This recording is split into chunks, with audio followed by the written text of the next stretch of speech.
লোকসভা নির্বাচনে তৃণমূল কংগ্রেসের দক্ষিণ কলকাতার প্রার্থী মালা রায়ের জন্য 93 নম্বর ওয়ার্ডের যুব তৃণমূলের পক্ষ থেকে দেয়াল লিখনের কাজ শুরু হয়ে গেছে।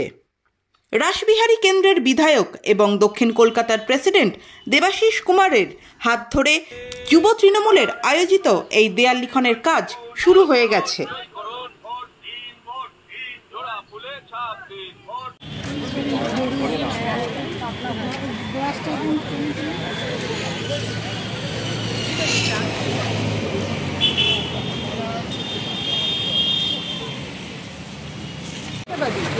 আমরা 93 নম্বর ওয়ার্ড তৃণমূল কংগ্রেস যুব কংগ্রেস প্রত্যেকটা মানুষ খুবই আশাবাদী, কারণ আমাদের সাংসদ মালা রায় পুনরায় এখানে নির্বাচিত হয়েছেন। আমরা মালাদিকে আমরা অভিনন্দন জানাই। মালাদি কাছের মানুষ প্রচুর কাজ করেছেন। আগামী দিনেও আমরা বিপুল ভোটে জয়লাভ করব 93 নম্বর ওয়ার্ড থেকে, এবং মালাদির হাতকে শক্ত করব, আমাদের নেত্রী মমতা ব্যানার্জির হাতকে শক্ত করব, আমাদের যুব সমাজের নয়নমণি অভিষেক বন্দ্যোপাধ্যায়ের হাতকে শক্ত করব।